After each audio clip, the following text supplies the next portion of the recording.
Welcome, my friends, to the Sage of Quay Radio Hour, your home for free and critical thinking, and I'm your host, Mike Williams. Tonight, my very special guests are three Facebook friends, Stacy, Corey, and Jason, who are joining me to talk about their awakening to the Matrix.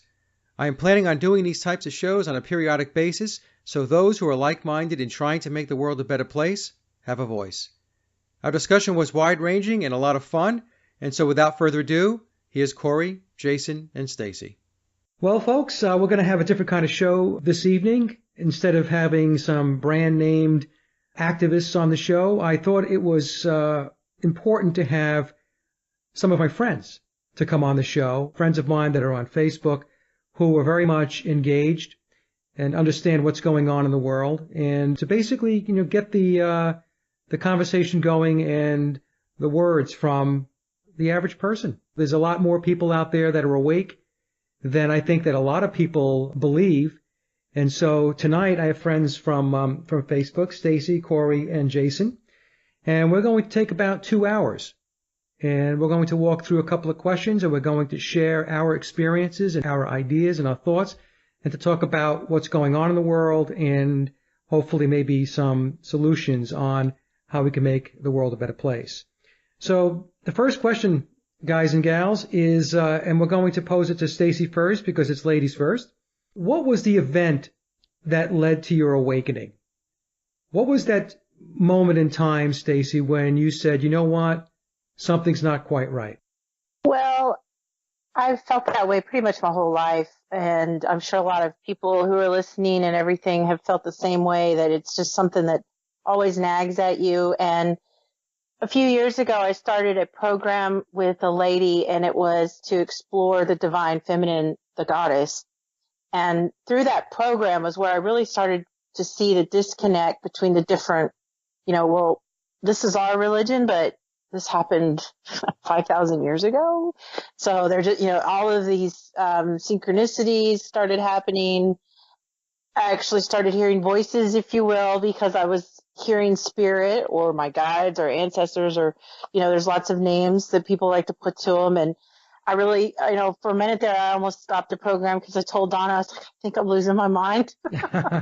And she's like, you're not losing your mind. You're not crazy. And I was like, I see things, and so we had a talk, and I've worked with her through that. And so that program, that first year, it had to have been the first 6 months. It was like Pandora's box. I felt out of control, and it was a little scary, but now it levels off, and I just start taking little pieces at a time, something that interests me that I don't know anything about, that I want to know something about. And so then I'll just do some extra research on that. So I take it a little bit at a time. We all have that inner voice, and when we hear that inner voice, it's very easy to chalk it up as just you're imagining this and so on. But one of the biggest problems that I see, and I've mentioned this on a few shows, is our disconnect to spirit. And because we are disconnected from spirit, this is why we have, in my view, many of the problems that we have in the world. Because many people do not have a divine connection. So if you don't have a divine connection, then what's happening is you're going to fall back most of the time on service to self versus service to creation or serving others. So I completely get it, Stacy. I had a very similar experience going back to 2006, where it was sounds like for you was kind of a spiritual type of awakening. So let's move to Jason. Jason, what was that moment in time when you said, you know what, this place is not what I was taught? Well, Mike, I grew up in a Southern Baptist home on that path for a while, and it kind of happened in stages. But the first main one was I was about 20. I wasn't real active in the church. I'd moved away from home, and I found out that my pastor had actually killed himself. And that was like such a shock to me. This is the man that's supposed to be so close to God. Like, how could he do that? So that was kind of my first blip of something's not right. And then, years later, 9/11 happened, and I was with everybody else at first. I thought the government's right, we were doing the right thing. And then just slowly through research, things just didn't seem right. And, just like you said before about peeling the onion, peeling the layers away. And I just started researching and, it's pretty overwhelming. It's depressing at first, but we got to get through that stuff to find the truth, It can be very overwhelming. And that's one of the things I think we're going to touch on in this conversation later on, Jason, is how do we go about keeping our sanity? How do we stay grounded in this very, very strange world? Because it is very strange. 9/11 was my turnkey moment as well. I was the same as everybody else. When it first happened, it was those radical Islamist terrorists and airplanes and all that stuff and box cutters. And then what happened was, I don't know, it was kind of like I was able to kind of weed through it. I took a step back, and as I started looking into various documentaries, that's what got me started. I started looking at 9/11 documentaries, and they started making a lot of sense, a whole lot more sense than what the government was telling us, Right, than the narrative.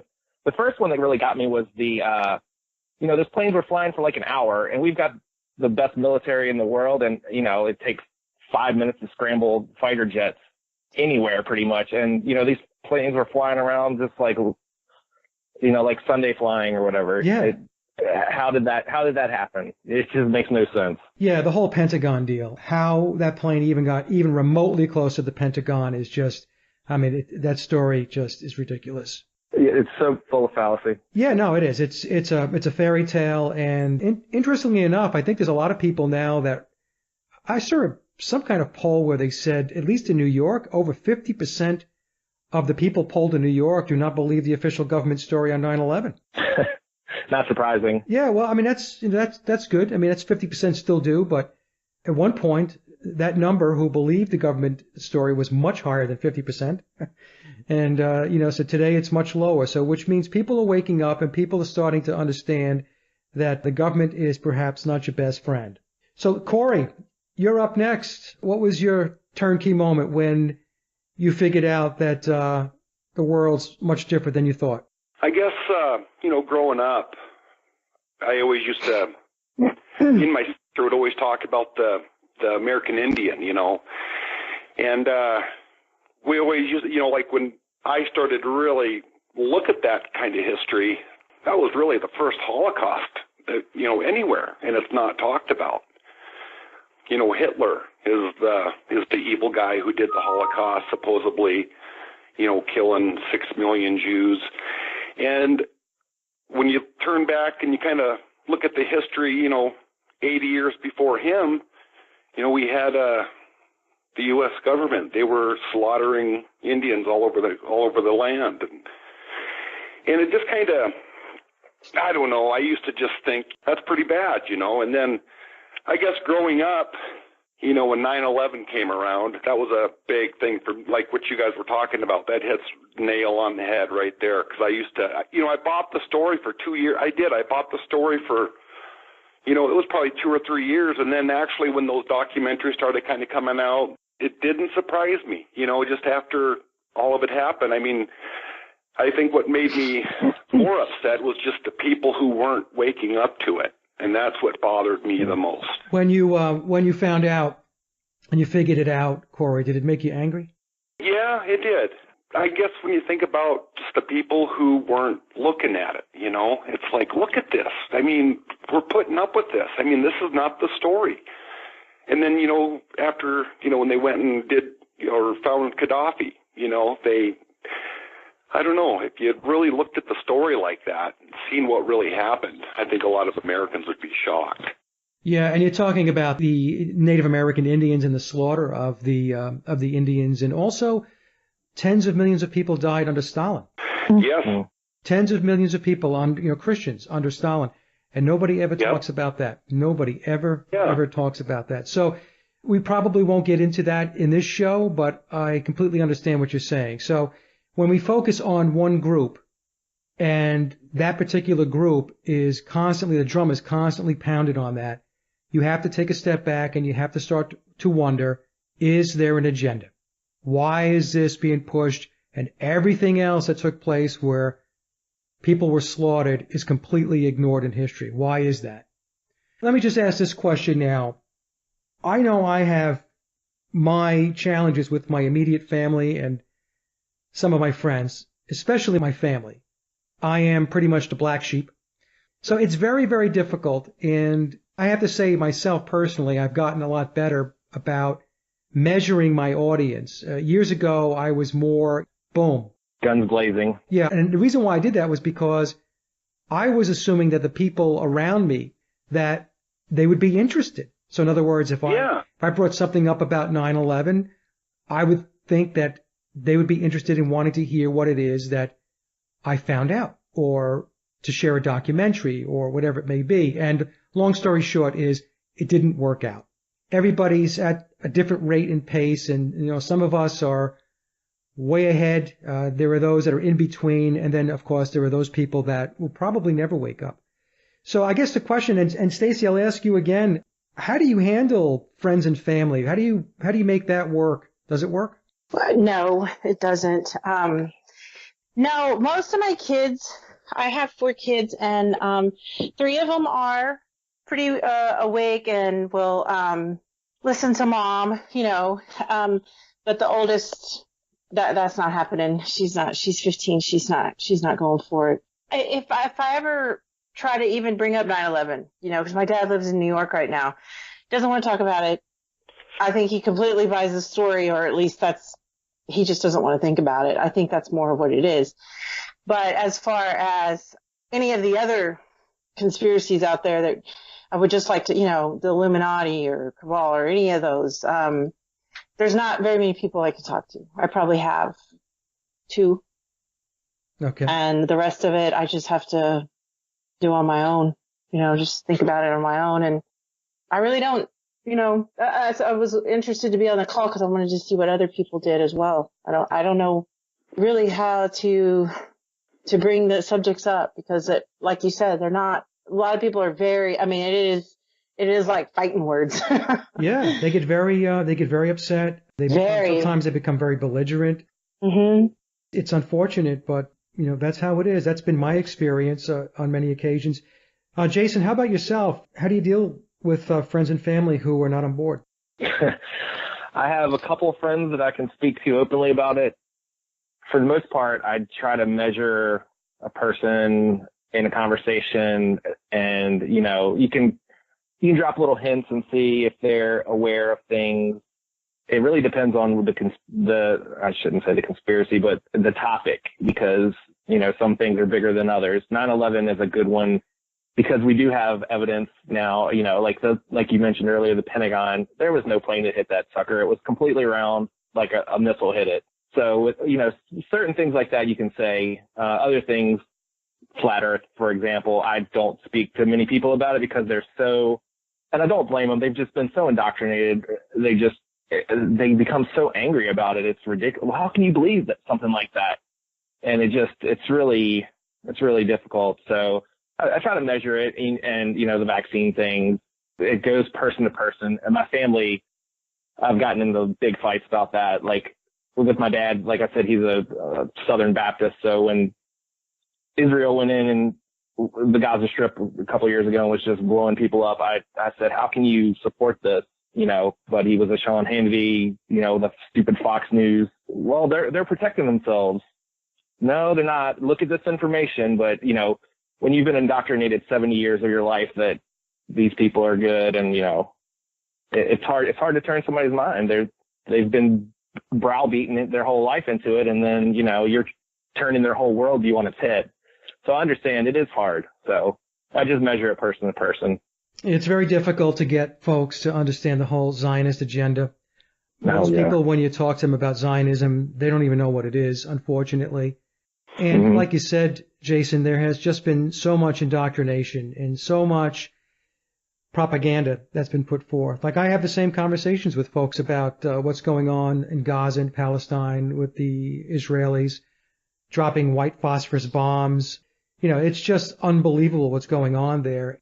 And you can't get people to take a step back and pause just even 1 minute to listen to, to take a look at it and say, okay, let's let's rethink this thing. Maybe there is something here that we need to look at, and maybe they're not the good guys. Or even just taking an objective view at it, but they refuse to do that. It's God's promise. God promised that to the Jews, and it's disheartening to say the least. Yeah. Corey, how about yourself? How do you deal with friends and family? Well, it was hard. I guess I never really brought anything up. Like 9/11, I always kind of kept to myself. I never really talked about it with too many people. I just figured they probably knew the real story if they were just to look. So what happened with me, it was last year, April of 2016. I was a big fan of Rob Skiba, still am. I used to listen to his stuff all the time. And there was something about flat Earth came up. I see, and I didn't know what it meant. I never looked at it. I never clicked on any of the videos. I just kind of thought, One day I did. I clicked on it, and I couldn't believe that they were actually talking about the world being flat. I was like, what? I couldn't. I was lost, But I kept researching on it. I did. I looked at it some more, and it was just, I couldn't believe it, And then you're trying to tell somebody. After I knew more about it, I was able to talk. There's a couple of people around here that are on board with it, but, like my parents, I've tried to mention it to them, and I went about it the wrong way. You see, you just can't go out and just tell them all these proofs about the flat Earth. Then that's what I did, and so I did it wrong. Corey, that's the kind of the problem, isn't it? Is the fact that you have to have a way of going about it. Right, when you think about it, right. with your family. So in other words, you have to be strategic, and you have to measure the way you're going to have a conversation with them. And you would think that with your family that you shouldn't have to do that. Exactly. Like my wife, she doesn't, she's not into any conspiracies or anything like that, but she's open-minded. She will listen to it.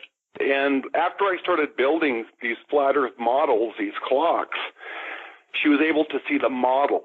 Because once you show somebody the model, it would make sense to them. But if you're trying to explain it, you can never do it. They're not going to go check out a video. 9 times out of 10, they're not going to go check out a video. So that's why I started building these, just so that they can, see the model. Yeah.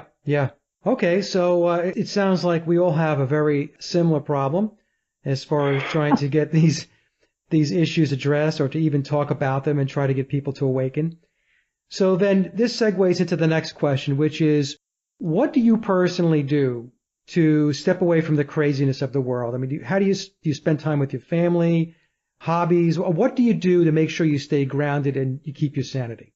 I actually have a round, and it's funny because before I was awake, I had designed a patio for my backyard, and it was funny that it turned out to be circle. And I was, my dad was like, why'd you pick that design? That's a weird design. And I was like, I don't know why I picked it, but now I know why I picked it. But, so I go out there and, I have a lot of moon ceremonies, and which, I started doing a whole bunch of the flat Earth videos. And then I'm thinking to myself, why am I even drawing down any energy from this moon or this sun? Right. They could be stories in and of themselves. So, and going back with one of my kids, she's in junior high, and I told her, she said, what are you doing? And I said, I'm watching a video about flat Earth. And she goes, oh my God, you don't believe that, do you? And she's only 12, because it's that severe from the time, now they're getting them from the time they're babies with these space images. And I said, I don't know, because if you listen to some of them, you really need to think about it. Yep. I try to tell my kids, going back to our previous question, just if you're interested, just learn about it. Do your own research about it. Make your own decision. And so I'm trying to keep that open-mindedness with them. And I do, like I said, I do a lot of getting back to the earth and a lot of spiritualism for me. And I just do a lot of work with plants and the goddess. That's great. That's a great way to keep grounded and to stay balanced. Jason, how about yourself? What do you do to make sure that you don't lose your mind? Well, I've got 3 young kids, 10, 6, and 6. So they take a lot of my free time. I really don't have a lot of free time these days. So I watch videos of, interesting subjects, interesting to me at least. To be honest, I don't watch TV anymore. I've just gotten away from it. I don't really watch a lot of movies. I feel like I wasted a lot of time with that when I was younger, and now I want to fill my head with more knowledge and watching documentaries and things that are as depressing as the hidden world can be sometimes. I just feel like knowledge is power, and I just want to equip myself with as much as possible. Yeah, it's I do the same thing. I don't watch regular TV. I got rid of it a long time ago, and I will spend my evenings hunting down videos or documentaries, and it doesn't even have to be, conspiracy stuff. It just has to be interesting stuff in which I feel like I'm learning something. Right. I just don't want to waste my time anymore. I've wasted a lot of time watching things that didn't really enrich my life or, the experience. So, Right. Okay. Yeah. Corey, so you're building these flat earth tables, and these tables are absolutely brilliant. In fact, I don't know if you guys know, but Corey built me one. It's going to be here on Wednesday, Corey. Yes. Yeah. They sent me FedEx sent me an email. Do you have pictures of it? He has pictures. I got, there is, Mark Sargent did some videos on it. He, I think I had like 2 that he put on there, and one of them's, Mike's and one of them's Mark's, and that's what I'm doing now is I'm building their flat earth coffee tables, and there's a clock inside also. And looks fantastic. I saw the pictures. The detail is unbelievable. Did you? Yeah. What's nice about that though is, and that's actually what helps me through this all is building these, because every time I'm, if someone comes over and sees what I'm doing, that's how I bring up the flat earth conversation, because it's easy to kind of explain when you see it, because, wherever the hour hand is, that's where it's high noon in that country. It could be 10 o'clock here, and then you see where the hour hand is, it's high noon in Australia or whatever. So they're easy to explain to somebody, and that's the thing with my dad, I'm trying to bring this stuff up to my family. There's one thing that me and my dad have in common, and that's, carpentry and love. I mean, I grew up in a good household. I think maybe I'm probably the little bit of the black sheep just because of the things that I research and believe in. And when Flat Earth came along, I was embarrassed to even say anything. I didn't even want to, tell anyone about it. And so that's what I started to do. I started building Flat Earth coffee tables, make it a clock, and I thought, well, if someone sees it, they'll be able to understand it. And so I built like 5 of them so far, and they're not. I was going to build Mike. Well, Mike, remember when I contacted you? It was all around your birthday, the first part of January, I think. Yeah. And I was going to build you one because when I came across this Flat Earth, it was Dave Weiss and your show, and I listened to it, and I was like, oh my God, it was brilliant. So that's when I started to really look at the evidence for Flat Earth. And I was surprised. I remember driving down I was coming up from Billings, and it hit me right there driving. It was like we are on a flat earth and a firmament above us. I mean, it was like I knew it. Like I knew that's where we were at. It was, I don't know, I guess you could say I didn't really want to, and I was embarrassed to tell anybody about it. I didn't even want to say, hey, have you ever looked into flat earth, because I know what I would have said if someone would have did that to me a couple of months prior to that. Well, Corey, we were all indoctrinated, all of us. I felt the same way. Just so you know, when I first got into it, I first started looking into it, I found it very intriguing and very interesting, and there's a lot of proof points and stuff like that I can relate to, but I still wouldn't step out and I wouldn't talk about it. Right. I kept it to myself. But secretly, I was watching all this stuff, and I was very intrigued by it. I mean, like when you would start hearing stuff like,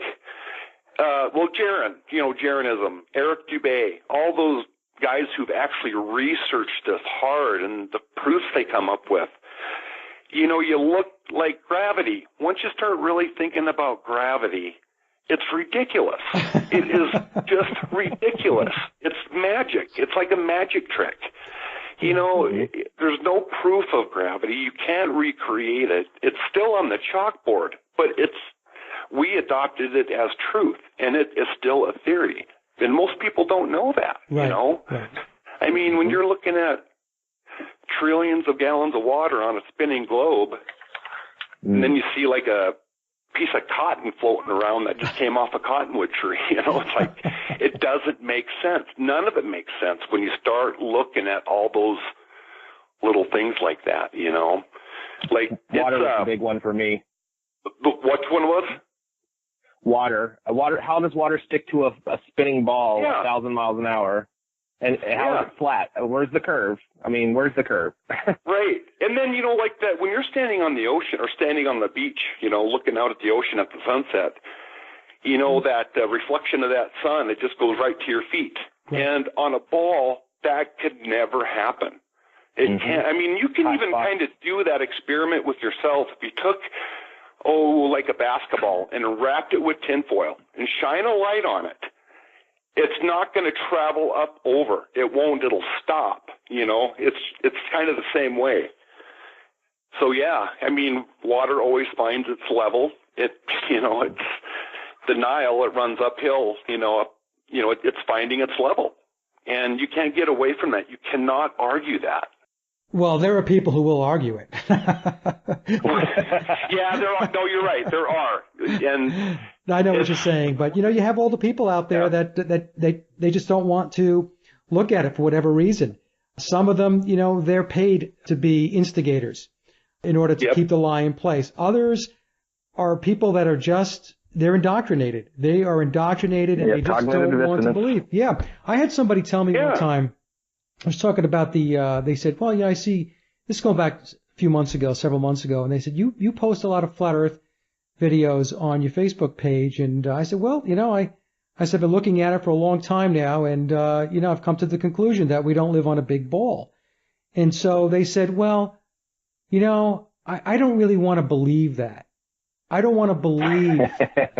So it got down to they were enamored with the whole, it was like a romance with the solar system and planets and moons and nebula and all of that stuff and black holes and so on. And it's amazing to me because this person's admitting that they're not even coming at it from an intellectual perspective. They're coming at it from an emotional perspective. I want to believe this because I'm in love with that model. The fantasy. The beauty of the universe. Right. Right. Yeah, that's what used to get me too when people would say that. Well, what difference does it make? And I couldn't believe them saying that. It's like, it just makes all the difference in the world, something like that. That is the biggest one of all time, and I just can't believe. And I really think that's just a cop-out when they say that, because if it was on Fox News tomorrow and they said the Earth was flat, it would be a big deal then. I think that if you put it on Fox News, I said this once on a show. I said, if tomorrow they announced on all of the major media outlets that the Apollo missions were a hoax, there would still be people that would refuse to believe it was a hoax. They would still believe that man landed on the moon, and the person telling them is a shill. Is a liar, is a deceiver, right? So that's the thing with people, and that's why it gets to be very difficult to be able to move the ball forward and to get the awakening to move at a rate and pace in which you feel like we are actually making change or we're turning the corner. So let me just go to that question. In fact, we had a question that had to do with that, and I'll go back to Stacy on this. Stacy, the awakening, is it happening exponentially in your mind, or is it a slow go? I think it's happening exponentially.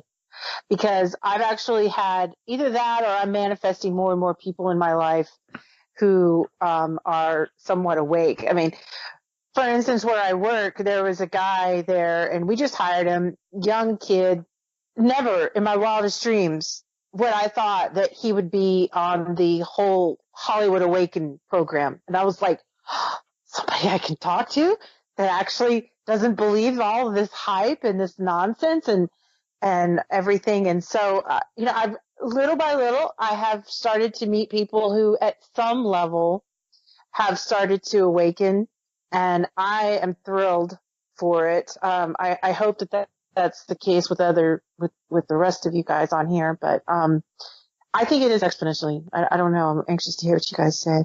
Jason, what do you think? Well, I see a few here and there. I'll be surprised sometimes when I mention something and the person is open to it. But when you just look out at the masses, I don't feel as confident, unfortunately. I wish I did, but it's not moving as fast as I would hope for in my own experience. Yeah, I actually had this discussion with Oli Damagard on a recent show. He had the same opinion that you did, Stacy, that it's exponential, and I was more on Jason's end where I said people are awakening. There's no question about that, but I question the rate and pace. Is it going to be quick enough and fast enough to actually mean something? In other words, to actually transform the world from this matrix that we're in to something that's much better. And so Oli had said to me, how do you gauge that? And I said, how do I gauge it? I step outside of my house and I go to Walmart, you know? Yes. And I'm not trying to be funny. I shop at Walmart occasionally, but when you go there and you take a look at how people are functioning and you take a look at the food that they're buying, I mean, you know that these people are not on board. I mean, these people are not connected in. They're not awakened. They're stuck in the matrix, you know? But on the other hand, because when you are awakened to this stuff, your network and your circle of friends does grow. And that goes to your point, Stacy, where more and more people, you're manifesting more and more people in your life that are like-minded, right? Right. So, yeah. So, I mean, I've seen that happen to me also. How about you, Jason? Have you seen more and more people come into your life, or is it still just Jason versus the world? Well, in terms of, Facebook friends, yes, I feel like that's my spot where I can kind of put it out there, what I'm seeing, like the GMO thing. It shocks me that people still don't even know GMOs, even people that are older and, well-to-do people. I've had conversations where they were like, what's a GMO? Yeah.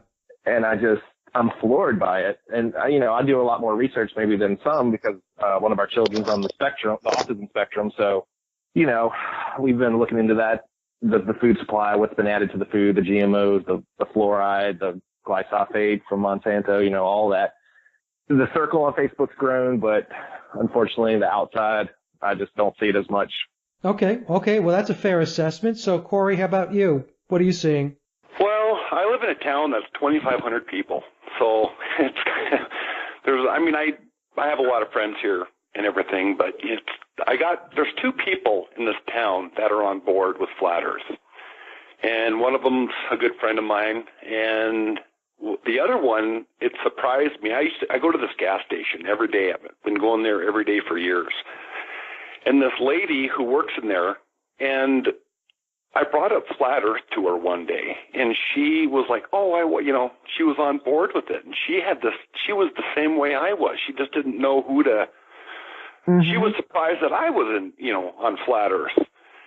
But other than that, I guess I've been just, joining the groups on Facebook and just kind of, doing things like that, building these coffee tables. It's just, that's kind of what keeps me going with it, because it will drive you crazy. It did me if you don't do something with all that energy you just learned, Yeah, you have to do something. That's why I'd mentioned to you, Corey, you build the coffee tables and, and I repair and build guitars, and that's what keeps me kind of centered, because I'm doing all this research, I'm doing these shows, I'm doing the blog, and if you do too much of this stuff, if you've got your head buried in it too many days for too long, it's going to start to affect you mentally. It could start to affect you physically. And I've had people in the truth community and the alternative research community say to me that, Mike, this is just too much. It's too dark. It's too evil. It's too this. It's too that. And, they were basically, they've got themselves plowed under. And I said, look, you have to pick yourself up and you have to take a break and you have to go live your life. Spend time with your friends and your family, go out to eat, go to a ball game, go for a walk in the park, whatever your hobby is, spend more time doing your hobby. I think a lot of times people who do this work or people who focus on the stuff that's going on in the world, the conspiracies and the alternative research, they sometimes forget that they have to take care of themselves. When you get into the deep, dark stuff like you were talking about, pedophilia, and, you know, it makes you sick. So you have to find something to make you happy. Right. Exercise, or like you said, finding those hobbies for sure. Yeah. So let me ask this question now. We'll go to the next question. And Stacy, we'll start with you again. What is the one issue? Let's just pick one issue that you believe is the most important to understand and address at this time. So what do you think that if you had your way of being able to, let's just say you were able to have a pulpit and somebody said, Stacy, you can go out there and it's your show. What would you drive home to people? What would be the issue that you would say to them, look, wake up, focus, we've got to do something about this? What would that be? I would probably want to focus on something that I think that people could actually understand and grasp easier. And I would want to start with 9/11 and the towers turning to dust. I remember I was pregnant with my oldest, my very first child. I was thinking, what kind of world are we bringing this baby into? And I remember looking at it, and I remember telling my mom over and over again, I was like, where are the people? Where are the deaths? Where are the, and I kept saying, where is this stuff? I understand it all fell, but how did it just pulverize into dust? And nobody could give me an answer. And I remember I just kept going on and on. I'm like, they're not finding bodies, and it just did not sit well with me. So my pulpit would be to go over that engineering of the buildings and the conspiracy behind wars, the history of war in our world and why we have them. And it's all about money. It is all about money. It is all about money. When you get right down to it, it's all about power. Money and power. And I honestly don't think, and this is another issue, but I honestly don't think that George Bush at the time, I don't think he really knew that they were going to do that. I think that there's so many levels above the president's head. I think he was shocked when they told him in that press, when they had that camera on him. I don't think he's that good of an actor. I could be wrong. I just say right now, nothing will surprise me anymore. Nothing, and just that's how. But that would be my pulpit, is to go from there and to teach, to relearn our history about war. Because it's just like everything with religion. There's so much of it that has been stolen from us. The history of the goddess or the divine feminine, for instance, has just been ripped away from humanity. Everything about her, it's almost is mysterious now, because we'll never know until we get to look at some of these books, or if they had been destroyed, because whoever won the war wrote the history. And so that's where I'd love to start. And I will say that when Bush was in that classroom, I think it was Scooter Libby that whispered in his ear. I could be wrong. I'm trying to remember. He almost looked to me like he went into a trance state. Yeah.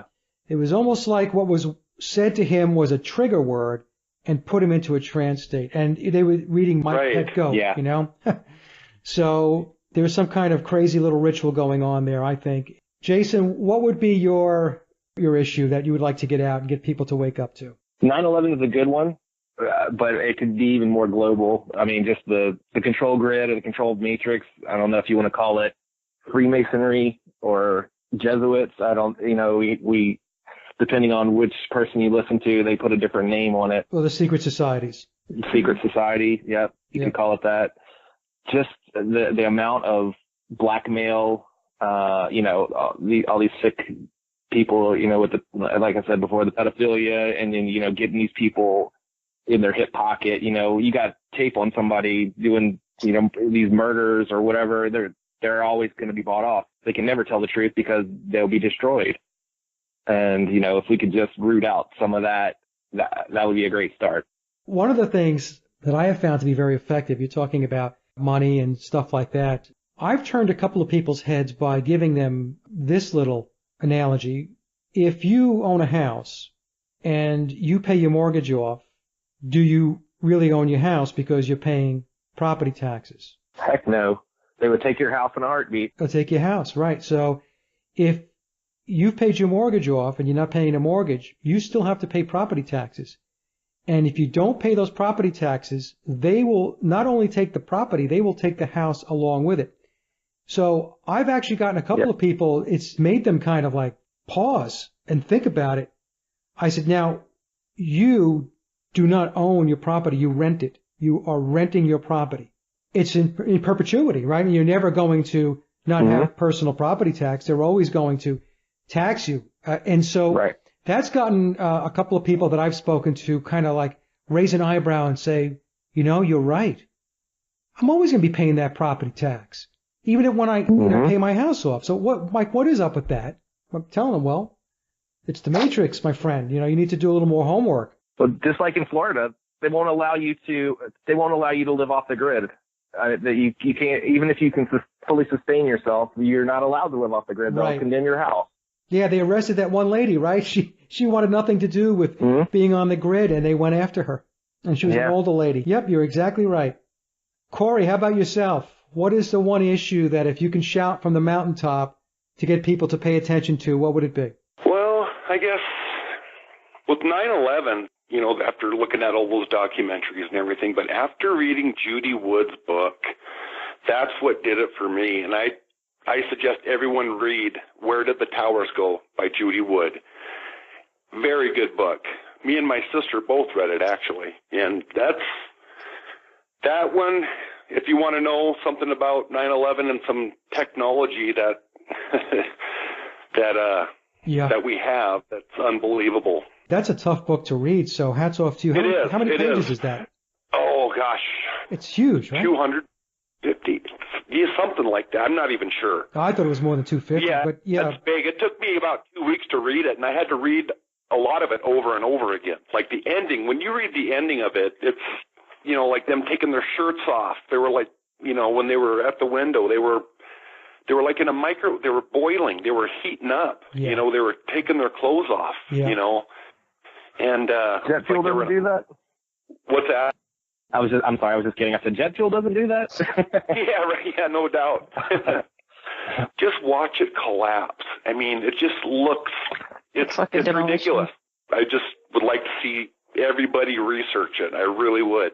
Yeah, I think the flat earth is one of those things that it should make people take a step back and say, because like you said before, Corey, where people would say, well, what difference does it make? Well, first of all, you have to think to yourself, well, why would they lie to you to such an extent? I mean, doesn't that bother you? Doesn't it bother you that they took something that's a flat plane and they said, no, it's a big ball? I mean, doesn't that stir up the juices, the thinking juices a little bit? Doesn't that want you to kind of investigate a little bit as to why that might be? Yeah, wouldn't they want to know who they are? I mean, that's what got me. It's like, why wouldn't you want to know that and research that if it's true? It's fascinating. I mean, if you really looked into it, it would change your life. It would. I'm living proof of it. Gosh, well, when I found out last April, it's really changed the way everything, you know. And I started building these tables, and that was actually therapy for me, building these coffee tables and the clocks. That's what really helped me. One of the things that I've said on a couple of shows about the flat earth, what it's done for me is I used to look into things like alien moon bases, breakaway civilizations, and with the advent of the flat earth, all of that stuff got shoved off the table. I spend no time whatsoever anymore looking at that, and you come to realize that that stuff is all a bunch of nonsense. It's all distraction to put you out there to essentially wander around aimlessly in the woods and to jump down into rabbit holes where there is no answer because it's completely fabricated. Mm-hmm. It's completely mental clutter. Exactly, mental clutter. So wasted a lot of time. Yeah, I did too. I used to put stuff up on the blog years ago. You know, I remember the one video where it showed that they had the sun and it was supposedly some kind of ship that was tethered to it. I don't know if you guys have seen that. You know. Yes. Yeah, I bought into that hook, line, and sinker, and now I think back, I'm like, God, I'm embarrassed. Like Planet X was one that scared me. Planet X.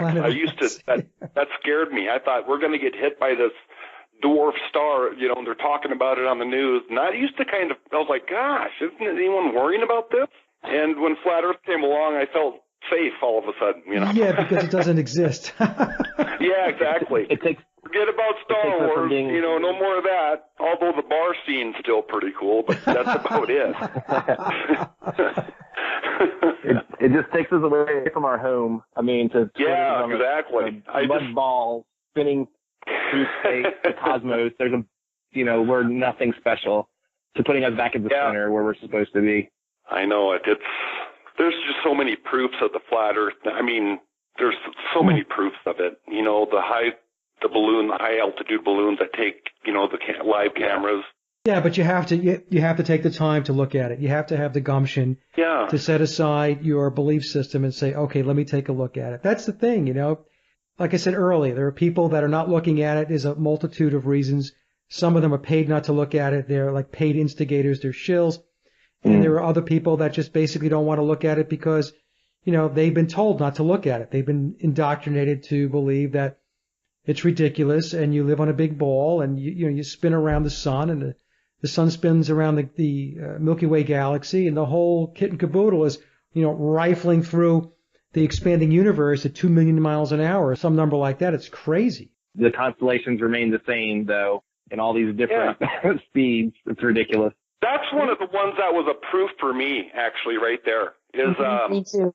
You know, like summertime, you know, you see the same constellations, the Big Dipper, all that, and then 6 months later, you're on the other side of the sun, millions, I don't know, maybe it's billions of miles away on the other side of the sun, and it's just, you see the same thing every night. And it's just, it doesn't make any sense after you awaken to this. And there's no explanation for it. Neil deGrasse Tyson will not debate anybody on it at all. Zero. Bill Nye, I mean, gosh, his responses are ridiculous. He's saying that, you know, if you stand up on the East Coast, why can't you see Europe? You know, I mean, ridiculous things like that. He's saying that because he knows that the vast majority of the masses are so dumbed down that they're just going to take it hook, line, and sinker. They're just going to buy into it, and they're not going to question. The thing people should know about Bill Nye is he's an actor, and I think he's an electrical engineer. That's what he is by trade. Yeah, he's not even a scientist, is he, Mike? I don't even know how you get the title of scientist, to be perfectly honest with you. It seems like anybody can call themselves a scientist. All you have to do is just kind of dabble in something that's what you consider to be science or scientific, and you can run around saying, I'm a scientist. Right. Guys like Neil deGrasse Tyson and Bill Nye, I don't want to make, you know, too much out of this because we have some other stuff to cover, but these people are all pitchmen. They're all there to keep the lid on the box. That's what their job is. Kids that are growing up now, I mean, they've seen him all their life, you know, so they just kind of adopted it like, oh, he's a scientist. He knows, you know, and he's not. He's just, like you said, he's an actor. All right, so let me just move to the next question because I want to make sure we get all the questions in, and in the time that we have left, what do you do personally to try to minimize the impacts of the Matrix to your own life? In other words, do you spend time making sure that you reduce debt, avoid consumerism, eat organic food? So just to kind of set the table here a little bit, you know, that when I talk about the Matrix, it's everything. It's vaccines, it's flu shots, it's aspartame, it's GMOs, it's chemtrails, it's the whole 9 yards. We're being attacked on all fronts. And their intent is to break down our mind-body dynamic. That's what they want to do. They want to steal your mind and they want to make your body sick. So, Stacy, what do you do? What types of things do you do in your life to make sure that you spend the least amount of time on that hamster wheel that we call the Matrix as you possibly can? Well, I do a lot of meditation to the crystalline grid and visualizing a lot of peace and love. And I find ways to have service to others. When I have 4 kids, I do a lot of kid stuff. And why I'm still single because I monopolize my time with my kids and doing other stuff. I do a lot of essential oils, and I make my own deodorants, my own body lotions, my own face washes. I mean, you can eat it. my whole thing was, I heard one person say to me, if you wouldn't eat it, why would you put it on your body where it absorbs right through your skin? Right. The ingredients you buy, you know, there's always that grain of thought. How pure is it? Or how, you just have to do a lot of prayer and hope that you've been guided to the right product, doing the right things for your family and for yourself, and walking. And, you know, I really have been working with my children and myself on this, is just the thought process that goes through our heads. I mean, even now, like we're talking about the challenges and everything, the self-talk and the way you view yourself. Like, we don't watch a lot of the television and stuff and a lot of the body image things because it's just so damning to their growth and development. And so those are some of the things I do, is just to try to reprogram ourselves as best you can. I mean, like, it's in the water, right? The fluoride. I mean, Yeah. it's everywhere. You live in the matrix, so how are you going to get away from the matrix? You know? Yeah. It's like the bird in the cage. How is he not living in the cage today? Well, he's still in the cage, and everything is that filter through that cage. So a lot of it is mental. I really believe that. I really believe that it's how we look at it and how we attack it, and how we allow it to shape our lives. And I just refuse to be negative. And I try to look at everything with compassion, and I try to teach my kids the same thing. So hopefully that'll work. I can tell you that one of the things that I do is, well, by doing the research and understanding how the world really works, one of the things that all of this research has done is actually it has reduced the fear factor significantly. When I was in the matrix, before I figured some of this stuff out, there was a lot of fear, right? You can see it going on today with North Korea, nukes. We're going to have some drill in New York, the 24th through the 26th, I guess today, tomorrow, and Wednesday, how to prepare in case there's a nuclear attack.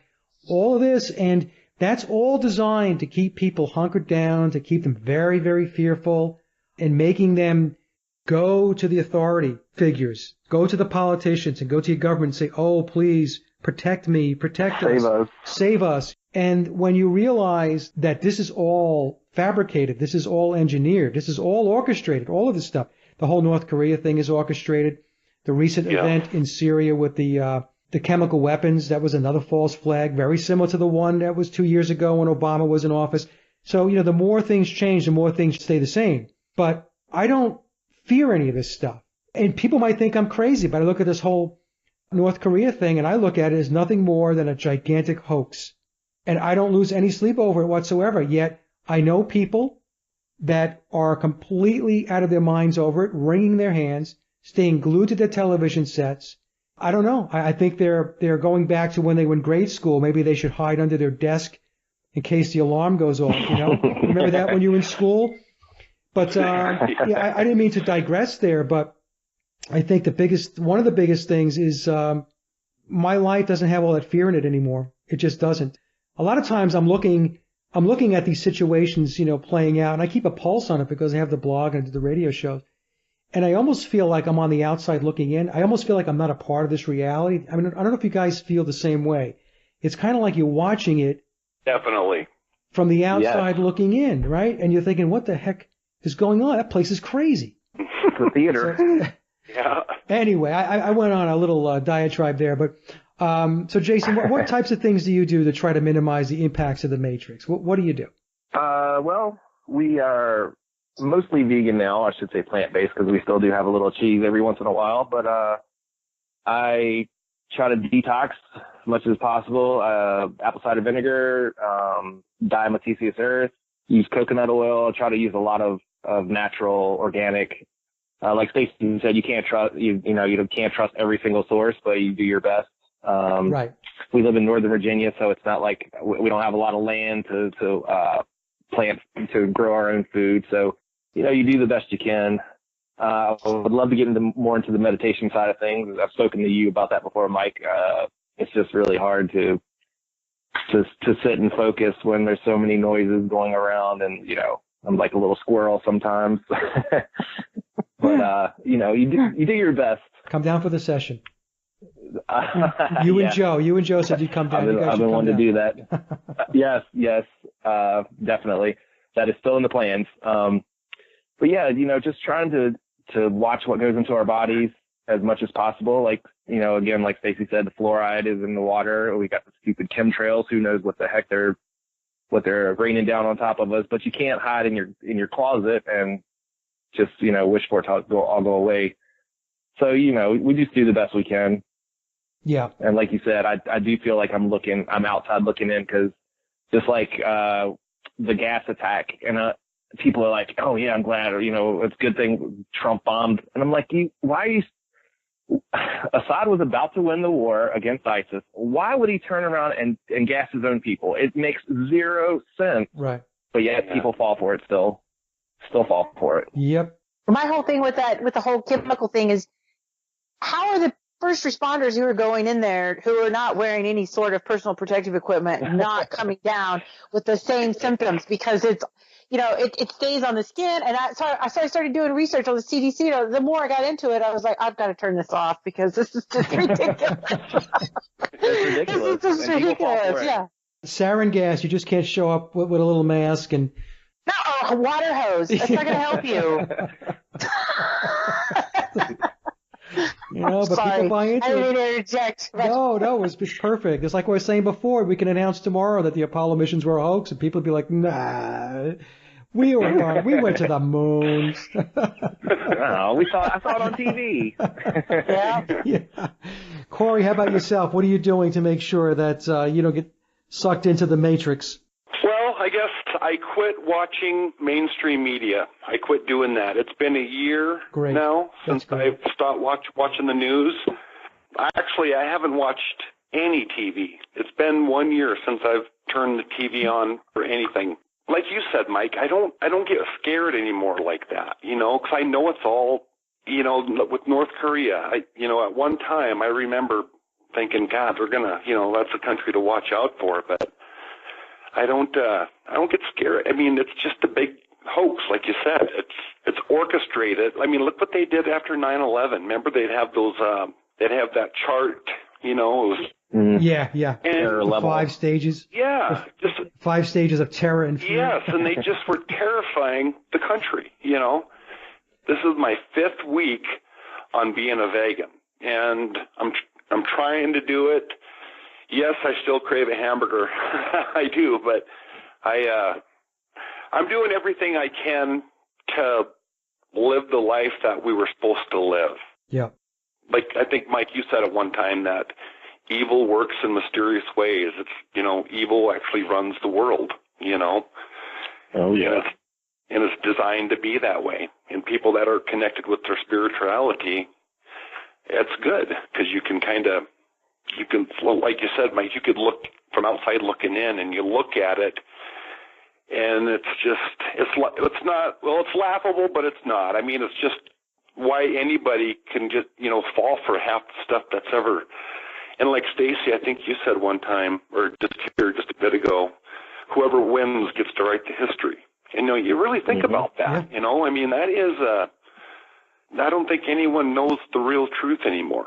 It's not even history, right? They get to write the story because they get to write the story. It's not history because history alludes to the fact that it's based in fact and truth. They get to write the story. Yeah. That's really what it comes down to. Just like with Corey talking about the Indians earlier. I mean, we all grew up watching cowboy and Indian movies, and they were dumb savages trying to scalp us. So the cowboys were the good guys. Like, I don't know if you ever played Cowboys and Indians when you were a kid. I know I did. No one wanted to be Indian. Yeah, nobody wanted to be, and it was always like that. And I guess it's like that everywhere, it seems like. And, when you start really thinking about, I have a little bit of Indian in me, and we live really close to the reservation up here, and I'm right next door to it. So I have a lot of Indian friends. And, I mean, the history of it, it's pretty sad, actually. When you start really thinking about how the military, they slaughtered a lot of people. They slaughter them, and then they put them on a postage stamp called a reservation. We celebrate Christopher Columbus Day, and he came in, he was the guy who slaughtered. They did Mount Rushmore as a statement of conquering. So the Indians would look at Mount Rushmore and they would see the white man etched in their mountain, right? Yeah. And a lot of people don't know that. They just think, well, it's great. They put the presidents up there. But there's another reason why Mount Rushmore was put together. This is our land now. And to remind you, we're going to put those faces up there on that mountain that you're going to have to look at now until eternity. There's a lot of stuff that goes on like that, and they play it up as not being that or that not being the intent. But once you start doing more research into some of these things, you start to realize that the story that they're telling you as to why they did something is typically not the real reason. That's very true. As far as breaking from the matrix, because there are people that do ask me this question. I get asked, I would say fairly often. And one of the things that I tell them, and Corey, you mentioned it, shut that television off. Shut the TV off. Stop watching that nonsense. And not just stop watching the news. Stop watching all of the predictive programming and all of the mind control that they're putting out through the television set, conditioning you to accept the police state. That's why you have all these police shows. You have all these police shows because they want you to get acclimated and conditioned to accept this into your life. Eat organic food. Rebecca got me off of meat, so I don't do meat anymore. How long has it been, Mike? I want to say it's been about it's been a good 6 months or so now. All right, Good for you. Congratulations. I'm about a month, so Yeah, she got me off it. And like my wife, she's all for that too, and my wife's a really good cook, and that's what she did. We go get recipes, and I got to tell you, I feel better. Honestly, I feel so much better. Yes. I've lost 50 pounds. Well, I don't know about that much, but I've lost some weight, and I just feel I have more energy. I just feel really good and getting off the meat. You think about meat that sits in your gut for years before it can, Well, and the other thing is, they're killing sentient beings. They're killing animals, living animals, so you can eat them, And what did it for me, other than the fact that, Rebecca just was cooking, without the meat, is I saw a documentary. I actually forced myself to watch it. It was the most unbearable thing. It was how the animals are killed and the farms that they're on. And these animals are imprisoned and they're in cages and they're raised this way. And, I didn't want to watch it because I didn't want to watch it because I knew what I was going to see. And it was almost like, well, I don't want to see this. And I forced myself to watch it. It's awful. And then it was after I watched that, I said, you know what? We're done. Yeah. We're done. Yeah. There's no reason to be eating meat. There is none whatsoever. Think about how horrible the meat is. I mean, with all the bad food that they feed them and the antibiotics they pump into them to keep the parasites out, and then the fear and the adrenaline, right? They know they're getting ready to be killed. Cows will kill their calves because they know what's coming. They'll bang their head against the wall and kill them. So just think all that stuff is going into the meat and we're eating it. It can't be good. It's not good. It's unbelievable. And Rebecca and I had a discussion the other day, and I said to her, the hardest part of not eating meat was making the decision not to eat meat because, our whole lives we were raised with hamburgers, hot dogs, steaks, and so on, right? Every meal. But once you make the decision, every meal, and once you make the decision to do it, you don't miss it. Right. I don't miss it. Every once in a while I might think, well, I can't even say any more about even a hamburger. Maybe in the beginning, but now I don't think about it anymore. There's good veggie burgers out there. It's just not part of my diet. It's not in there anymore. There's lots of stuff you can eat, But the other thing too is for folks, reduce the debt. Because debt is the ace up their sleeve. They want you in debt. They want you up to your eyeballs in debt. That's why they keep telling you buy. Because somebody who is in debt, somebody who has a lot of debt cannot critically think because you're in a fight or flight mentality. You're trying to survive. You're in survival mode. You're not thriving, you're surviving. That's right. And so that's a big piece of it. That's something that I taught my daughter very early on in her life, to avoid the debt. And she's done a very good job, and she'll come to me every once in a while and say, Dad, that was some pretty good advice when I was growing up, Don't they, like with the store stores, don't they like dye it red or do something to the meat so it looks good or something like that? No, yeah. And there's meat glue now. They'll glue pieces of meat together to make the steaks look more appetizing. Oh, yeah. It's ridiculous. Yeah, so all of this stuff that you can do, I mean, to be healthier, and I used to eat all the junk foods, and by 2 o'clock in the afternoon, I was dragging. My ass was dragging. And once I stopped eating all that stuff and I started eating healthy, all of my energy came back. Yep. And I was sleeping better at night. I just felt better, you know. So I know, folks, for those that haven't made the leap yet, it might sound like we're just pumping our own tires up here. But I've got to tell you, I think all of us can vouch for the fact that by changing our diet, things got a lot better. Definitely. All right. So let me get to this question here. If you have somebody in your life, a partner, a spouse, somebody who you're very, very close to, are they on board? Like, well, I'll start with you, Jason. Is your wife on board with the stuff that you're on board with? And if she's not, how do you work through discussions and dialogue that could get a little herky-jerky? My wife is wonderful. I'd like to start with that. She does entertain some of my research. Some of it's so, you know, it's big and it's scary. So there's a limit to what she wants to hear.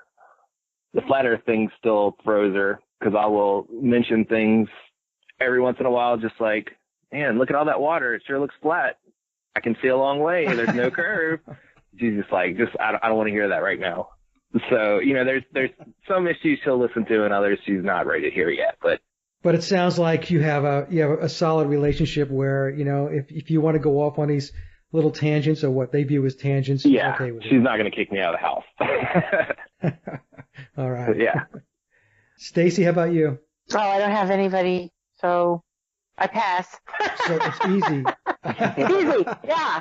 I have an orange cat. I call him my orange husband, and he listens to me. You said your kids, though, right, Stacy? You talk to your kids about some of these things? Yeah, your kids. Yeah, I do talk to the kids. Yep, I do. Yeah, and I'm starting on my 10-year-old with the flat earth stuff. So start younger. Dropping it. Start younger, because I started with my crystals actually, because I've always been about crystals and color therapy, and that's how I started, you know, breaking away and everything. And my son was 4 at the time, and so now he's 11, but he is huge into crystals. So I'd say start him on whatever you want to start him on, and my whole thing is to keep.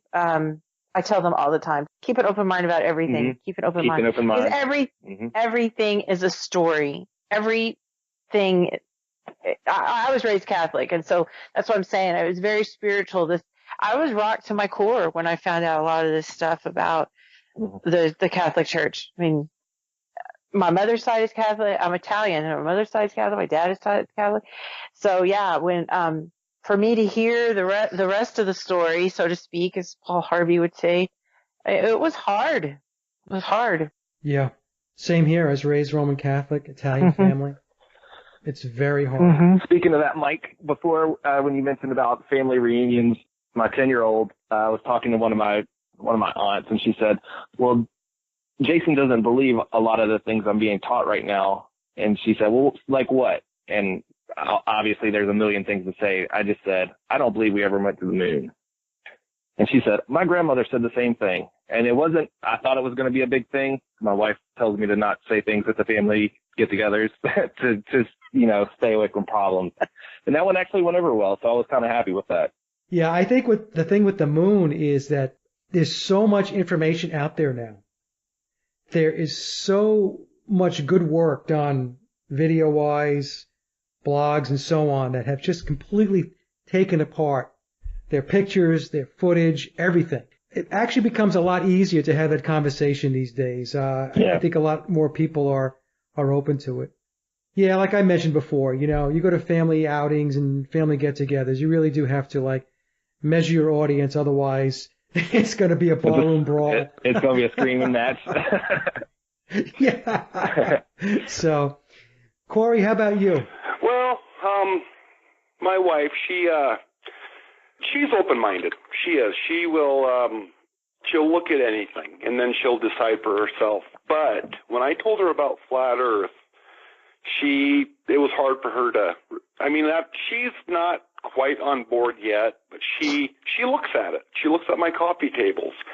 One thing that she does realize is that since I've been into this so much, the garage is just full of tables and everything that I'm building, and I have a globe in here also.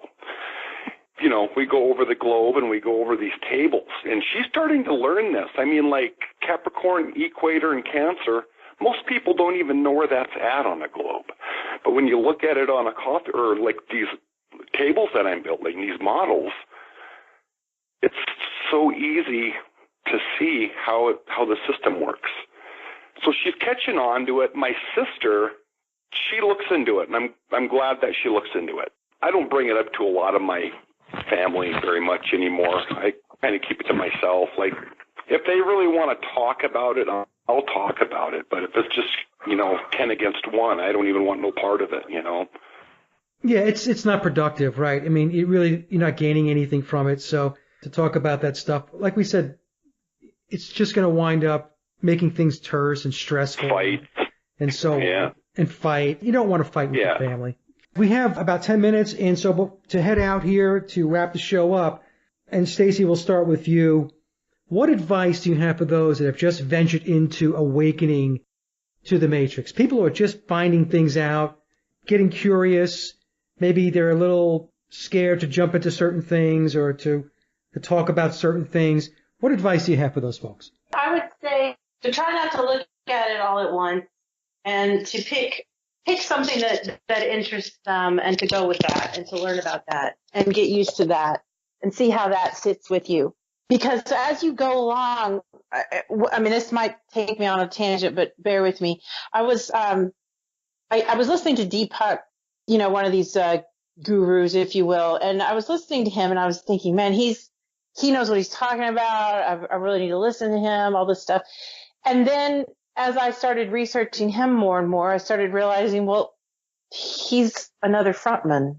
He's another paid person, and so then I found that out. So then I would get back to well, man, what do you believe? And so then you go through that whole little loop, right, of denial. I'm going to believe it. Then, I found something. Oh, but that's not what I thought it was. Now I'm mad again.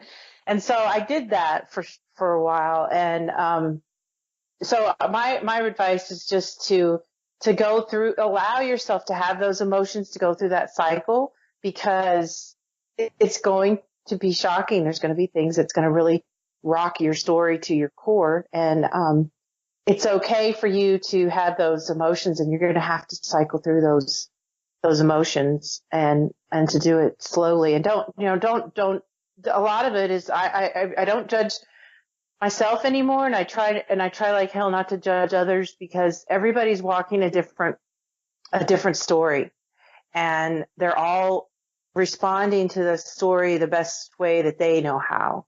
And unfortunately, life does not, and the society that we have does not teach us how to navigate.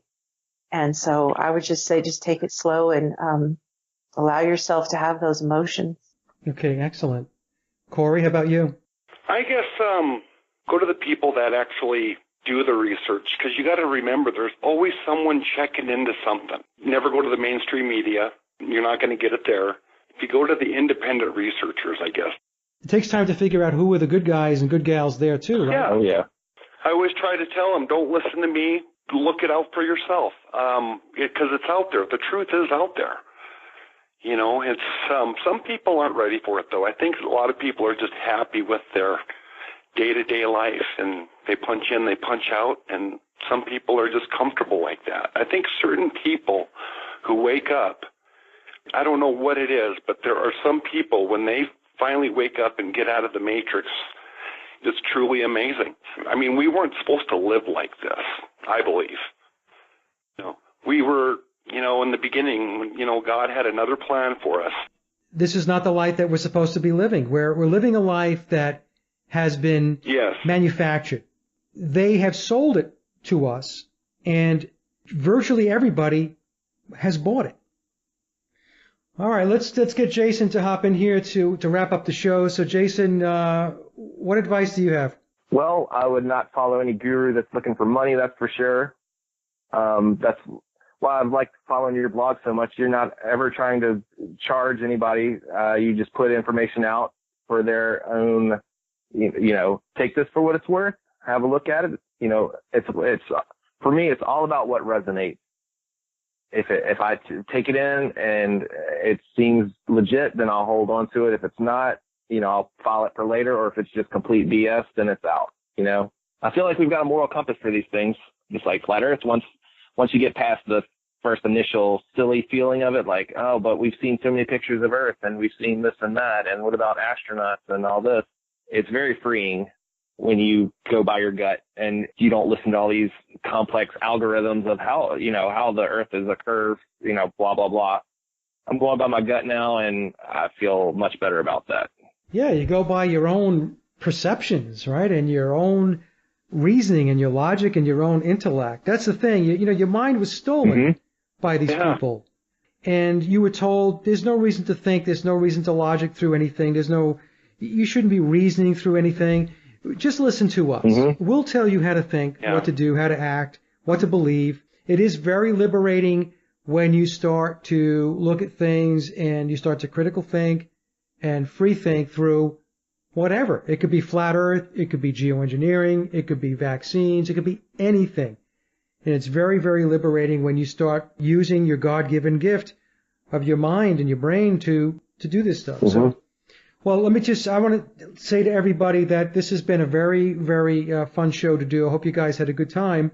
We covered a lot of ground, and it was very conversive, and that's what I was hoping for, and I think we got that with this show. So I want to thank you all for making the time, for coming on, and I'm going to do more of these shows. I'm going to try to do them maybe once a month or once every 4 to 6 weeks, because I think it's very important that the audience get to know others out there that are not personalities, if you will, in the truth movement or the alternative research community. I think they need to know that they're in very good company, that there are many like-minded people out there thinking the same way they are. And I think it's very key to making change in the world. Thank you for the opportunity, Mike. I really appreciate you asking. And this has been a lot of fun. And nice to meet you, Corey and Stacy. Yeah, you too, Jason and Stacy. Mike, thank you for having me on your show. I really appreciate that. And your table should be there in a couple of days. Let me know when you get it. I will. It's supposed to be here on Wednesday. Yes, thank you very much as well for having me. I appreciate it, and I feel honored. Also, if you guys want to message me anything about some flat Earth theories, I have so many questions, and I don't know where to look. So if you could point me in the right direction, I'd be absolutely great. I've opened the box, and now I don't know where all to look. So I appreciate some pointers in our direction. All right, you guys. Thank you so much for joining me, and I'll have the show out as soon as I possibly can. And that concludes another Sage of Quay interview, and I hope you enjoyed the discussion as much as I did. Links to my guests' websites and social media are listed in the show notes below. And as always, I'd like to thank everyone for listening and visiting the blog. You can get to the blog by typing in sageofquayradio.blogspot.com or simply head over to our hub website at sageofquay.com. Also, if you get a moment, please visit laboroflovemusic.com to listen to my album, Leaving Dystopia. And remember, live in truth and always serve creation. It's really that simple. See everyone next week. Be safe, enjoy, and God bless.